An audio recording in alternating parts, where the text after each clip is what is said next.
বাপরে বাপ, কি গরম রে বাবা, পুরো চাঁদি ফাটা গরম। বাড়ি থেকে বেরোতে বেরোতে হাত পা একেবারে ঘেমে যাচ্ছে। এই কে কে কে কে আরে আরে ছাড় ছাড় বলছি, ছাড় ছাড়। চল চল এবার পালাই চল। কি মুশকিল, এবার আমি কোথায় যাব? ও দাদা, ও দিদি, কে আছেন? এবার আমি কোথায় যাব? ওরে ওরে, কেউ আমাকে বাঁচা রে। দেখেছেন মহারাজ, দেখেছেন? শীতে ঘুম থেকে উঠতে দেরি হয় বলে তার দেরি হয়, বর্ষায় রাস্তায় জল বলে তার দেরি হয়, আর গরমে কি বলবেন? হ্যাঁ, কি বলবেন? সত্যি গোপালের এই দেরি ব্যাপারটা সহ্যের সীমা অতিক্রম করছে। রাজকোষের অবস্থা শূন্য, আর সেই বিষয়ে একটা জরুরি আলোচনার প্রয়োজন। কিন্তু আপনি তো কোনোদিন সেটা বুঝতেই পারেন না। গোপাল যেন আপনার মানে কি হৃৎপিণ্ড। হ্যাঁ, এই পথে ঘাটে কোনো না কোনো সমস্যা হতেই পারে, তার জন্য আমাদের এই সমালোচনা না করে অন্য ব্যাপারে মনোনিবেশ করা উচিত। না না বিজ্ঞানী, আজকের পরে হয় আমি থাকবো, নইলে গোপাল থাকবে। এই মন্ত্রী মশাই না থাকলে আমিও থাকবো না। হ্যাঁ, আমিও থাকবো না। আমরা নিয়ম মেনে চলবো, আর একজন অনিয়মে এটা হতে পারে না। একটা কথা বলবো মহারাজ? হ্যাঁ বলো। চিরকাল আপনি গোপালের কথা শুনেছেন আর খই ছড়ানোর মতন প্রজাদের অর্থ দান করেছেন। সেই জন্য 10 বছর আগেও আপনার প্রতিপত্তি যা ছিল আজকেও তাই আছে। সত্যি এটা ভেবে দেখিনি তো। এত ভালো মানুষই ছাড়ুন মহারাজ, একটু নিজের কথা ভাবুন, গোপালের কথা না শুনে।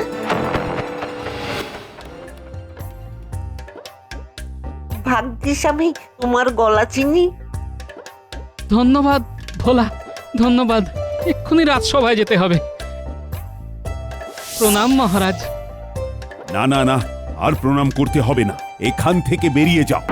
এ কি মহারাজ, একটু দেরি হয়েছে বলে আপনি এরকম করে তাড়িয়ে দিচ্ছেন? হ্যাঁ দিচ্ছি, তোমার কারণে রাজসভার সবাই চলে যাবে সেটা তো হতে পারে না। যাও যাও, অনেক নাটক দেখেছি, আর চাই না, বেরিয়ে যাও।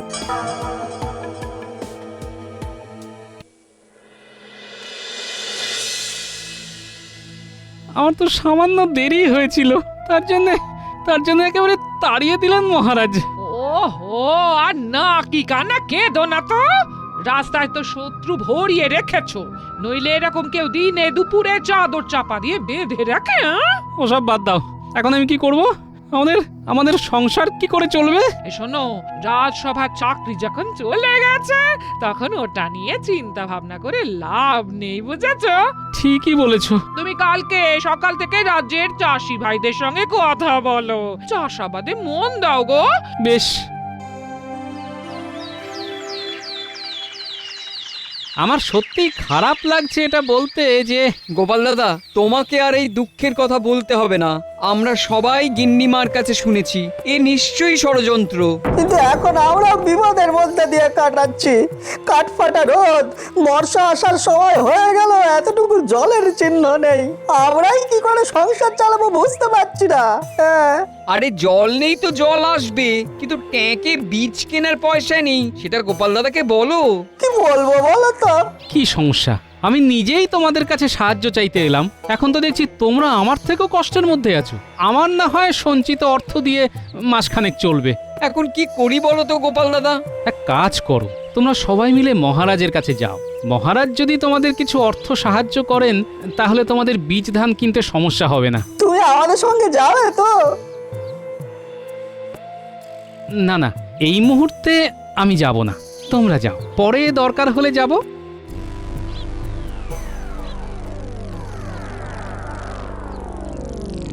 সবই তো শুনলেন মহারাজ, আপনি দয়ালু মানুষ, আপনি যদি আমাদের অন্তত বীজ ধান কেনার মতন কিছু অর্থ সাহায্য করেন।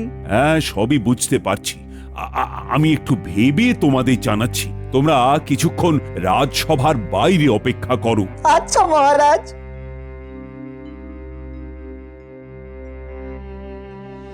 মহারাজ, এই সময়ে চাষাবাদ হচ্ছে না, চাষিরা চাপের মধ্যে আছে।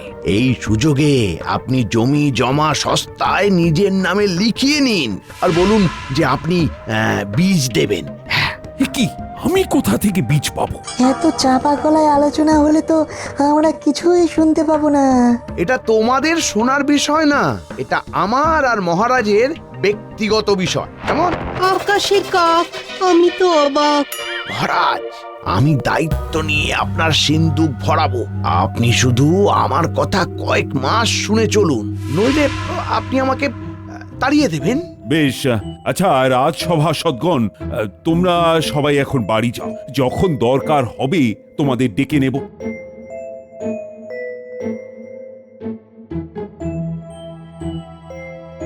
মন্ত্রী, সবাই এলে তুমি কথা বলো। প্রহরী, প্রহরী,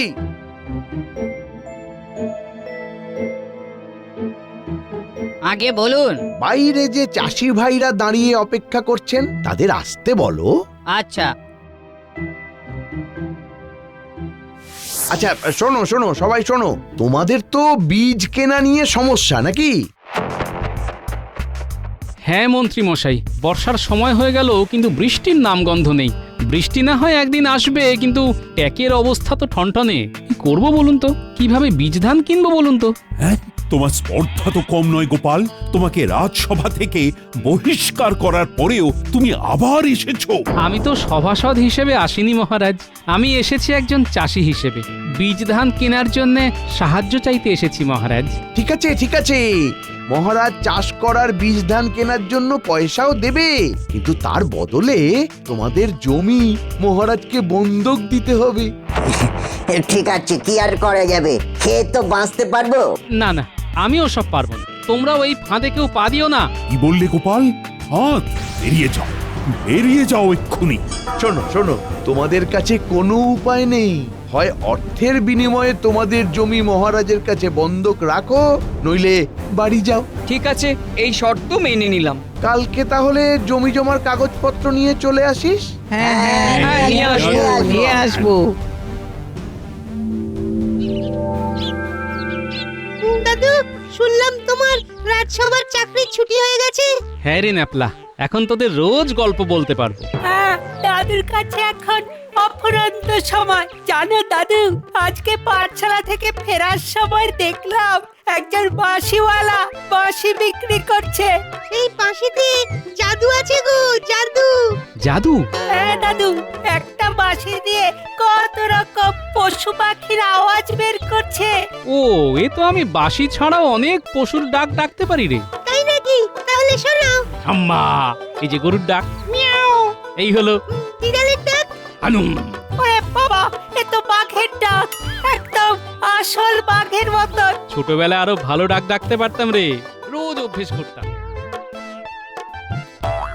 হ্যাঁ, তুমি এই বাঘ গরু বেড়ালের ডাক ডেকেই বাকিটা জীবন কাটিয়ে দাও। চাকরি গেছে, এদিকে বাবুর কোনো হুঁশ জ্ঞান নেই। বললাম চাষ করো, তাতে কোনো হেলদোল নেই। হ্যাঁ, ওরে পালা। তা আমি এখন কি করব? মহারাজ এখন মন্ত্রীর কথায় উঠছেন বসছেন। কিন্তু কতদিন আর পায়ের ওপর পা দিয়ে বসে থাকবে বলো তো? কিছু তো একটা কাজকর্ম করো, না হলে আমি এবার সত্যি সত্যি বাপের বাড়ি চলে যাব। এরকম অকর্মণ্য স্বামীর ঘর করতে চাই না আমি। হ্যাঁ। কি বললে তুমি? আমি অকর্মণ্য? হ্যাঁ, ঠিকই বলেছি। তোমাকে যেতে হবে না, আমি চলে যাচ্ছি। আমি হাতে কাজ নিয়ে তবেই বাড়ি ফিরব। ঠিক আছে ঠিক আছে।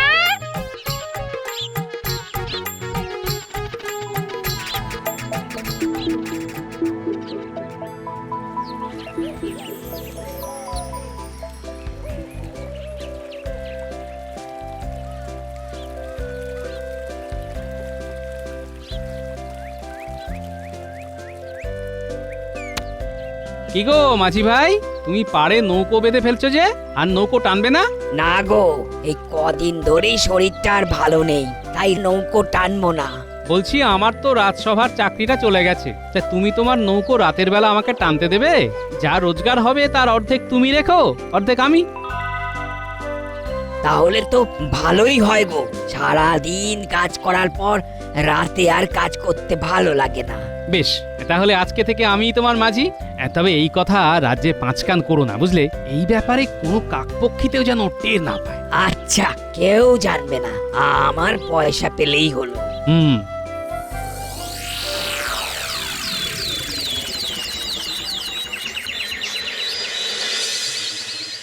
যারা যারা তাদের জমি বন্ধক দিচ্ছ তারা তারা এই কাগজে স্বাক্ষর করো। আমরা তো স্বাক্ষর করতে জানি না। তাহলে আঙুলের টিপ ছাপ দাও। স্বাক্ষরের বালাই তো মিটে গেল মহারাজ। এবার আমাদের অর্থ সাহায্য দিন। শোনো, অর্থ সাহায্য তোমাদের তো করবই, কিন্তু এখন হাতে পয়সার টান আছে, তাই এখন কোনো অর্থ পাবে না। এ কেমন কথা মহারাজ? আরে আমি কি দেব না বলেছি নাকি? 2-1 দিনের মধ্যে বৃষ্টি নামবে, তোমরা মাটি চষার কাজ শুরু করে দাও। বৃষ্টি নামার পরেই আমার কাছ থেকে অর্থ নিয়ে যেও। ধুস, কি বললে? না কিছু না কিছু না কিছু না। তাহলে বৃষ্টির পরেই আসবো। দেখুন, আমাদের হাতে কিন্তু তেমন পয়সা নেই যে বীজ ধান কিনবো। আহা, আরে মহারাজকে ভরসা করো না নাকি? বৃষ্টি নামার পরে এসো আর মহারাজের কাছ থেকে অর্থ নিয়ে যেও, কেমন? বেশ।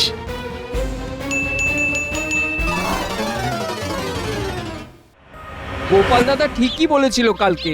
স্বাক্ষর করে জমি জমার কাগজ দিয়ে ফাঁকা হাতে চলে এলাম। কি যে হবে আমাদের কে জানে, এখন ওপরালাই ভরসা। চলো একবার গিয়ে বরং কথাটা গোপাল দাদাকে জানিয়ে আসি। হ্যাঁ, তাই চলো তাই চলো। দেখো, আমি জানতাম এরকম কোন একটা চাল চালবে। এখন মহারাজ মন্ত্রীর কথা শুনছেন, সিন্দুক ভরার জন্যে প্রজাদের কথা আর ভাবছেন না। এখন তাহলে আমরা কি করব গোপাল দাদা? আমাকে একটু সময় দাও, আমি যদি কোনোভাবে তোমাদের সাহায্য করতে পারি তো নিশ্চয়ই করব। এখন তোমরা এসো, আমি একটু বাজারে যাব, বুঝলে? আচ্ছা, গোপাল দাদা।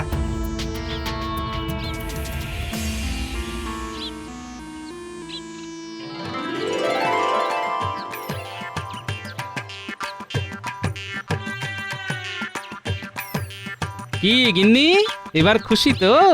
আমাকে অকর্মণ্য বলছিলে। আরে দূর, আমি কথার কথা বলেছি গো। এ বলেছি নাকি? ঠিক আছে, শোনো, আমি কি কাজ করি সেটা কিন্তু পাঁচকান করো না, নইলে এখানেও ওই কুটিল মন্ত্রী কিছু একটা কারসাজি করে দেবে। না না না না, কাক পক্ষীতেও জানতে পারবে না।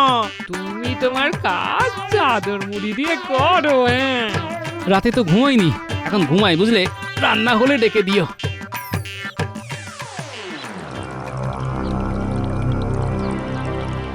মহারাজ, একটা ছোট মুখে বড় কথা বলবো।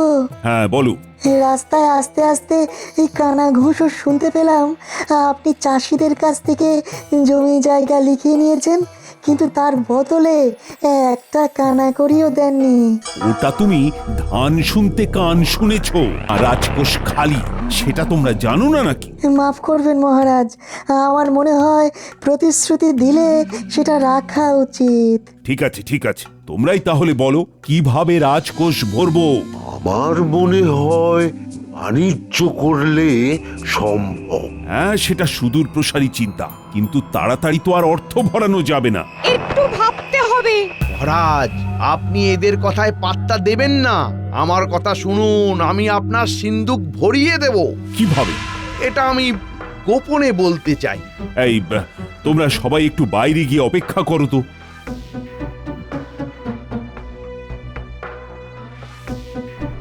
দেখুন, আপনার কাছে তো চাষিদের লিখিয়ে দেওয়া কাগজগুলো আছে। আমাকে দায়িত্ব দিন, আমি ওগুলো নদীর ওপারে শহরের এক বড় ব্যবসাদারের কাছে বেচে দিয়ে আসব। আমাকে শুধু 20 ভাগ অর্থ দেবেন, আর আপনি 80 ভাগ অর্থ দিয়ে সিন্দুক ভরাবেন। গরিব চাষিদের ব্যাপার আপনি নিজে বুঝে নেবেন যে কতটা দিলে ওরা বীজ দান কিনতে পারবে। কিন্তু আর কোনো কিন্তু না মহারাজ, যা বললাম সেটাই করুন। অনেক দিন তো হতে চললো, আর দেরি করা চলবে না। অনেক তো প্রজাদের কথা ভেবেছেন, এবার একটু নিজের কথা ভাবুন। বেশ, তোমার উপরই দায়িত্ব থাকলো, আমি আর চাপ নিতে পারছি না।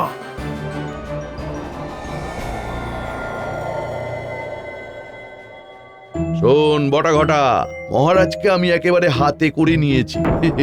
গোপালকে রাজসভা থেকে তাড়িয়ে দিয়েছি, এবার আমি কৃষ্ণনগরের হাল ধরবো। হ্যাঁ, আমরা এখন কি করব? তোরা নদীর ওপারে শহরের ব্যবসায়ী জ্যোতিকান্তর কাছে চলে যা, গিয়ে এই কাগজপত্রগুলো ওনাকে দে। তার বদলে উনি অনেক অর্থ দেবেন, প্রায় 5,000 মোহর। হ্যাঁ, তোরা ওগুলো সব নিয়ে আসবি, খুব সাবধানে কিন্তু। তাহলে তো রাতেই যেতে হবে। হ্যাঁ, আজকে রাতেই চলে যা।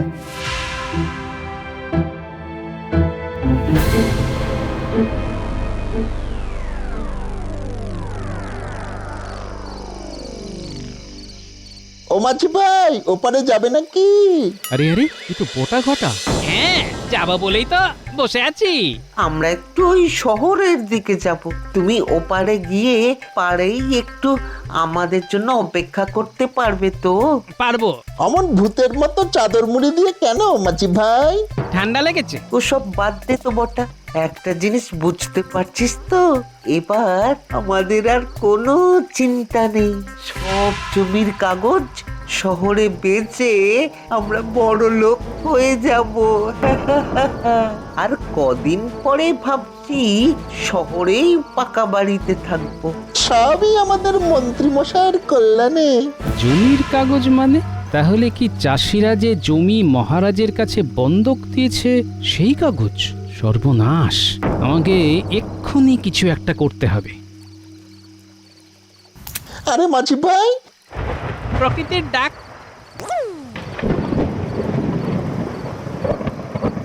কি জ্বালা বলতো ঘটা।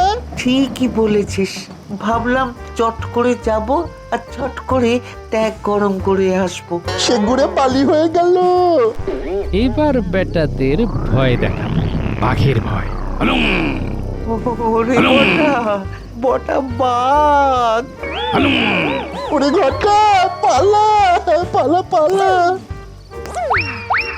বেটা, গরিব চাষিদের জমি শহরে বেচে দেবে? হ্যাঁ,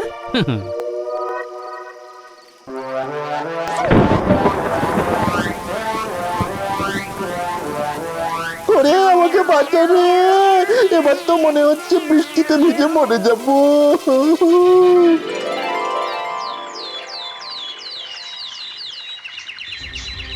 শোনো, এই হলো তোমাদের জমির কাগজ।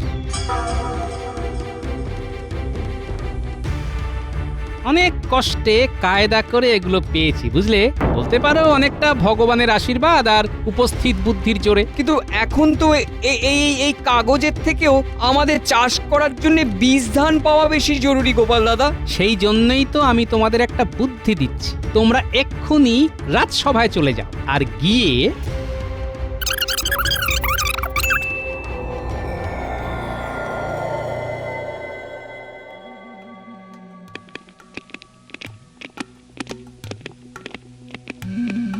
মহারাজ, বর্ষা নেমে গেছে, আপনার কথা মতো এবার আমাদের বীজ ধান কেনার অর্থ দিন। দাঁড়াও, মন্ত্রী আসুক, দেখছি। তোমরা তোমাদের প্রাপ্য টাকা পয়সা অর্থ সব পাবে।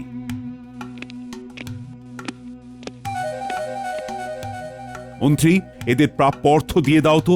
মহারাজ, সর্বনাশ হয়ে গেছে। মানে কিভাবে? আমি বটা ঘটাকে দায়িত্ব দিয়েছিলাম যে ওই জমির কাগজ নিয়ে যেতে, তারপর ওদের প্রথমে বাঘ আক্রমণ করে আর ওরা ভয়ে পালায়। কি? ছি ছি ছি মন্ত্রী, তোমার মুখ চেয়ে আমি তোমাকে দায়িত্ব দিলাম।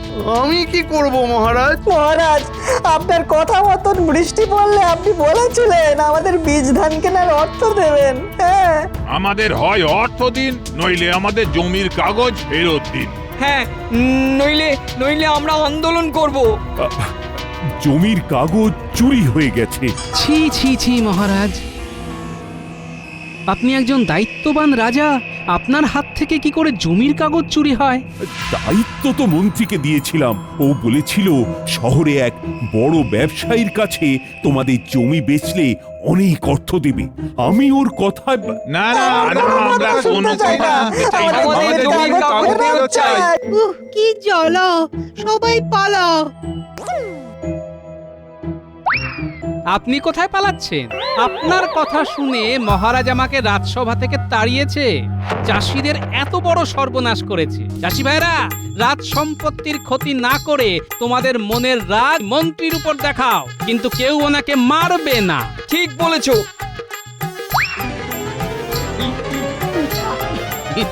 ওরে বাড়ি, ওরে বাড়ি, ওরে বাড়ি, তোমাদের বীজ ধান কেনার টাকা আমি দেবো।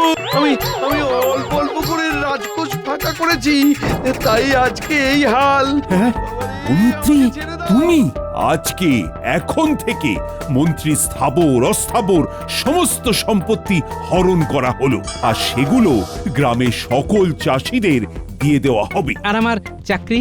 তোমার চাকরিও তুমি ফেরত পাবে। আমি তো ভাতেও মরলাম, পাতেও মরলাম। এবার তোমাকে কারাগারে বন্দি করে সারাদিন কাতুকুতু আর সুরসুরি দেওয়া হবে।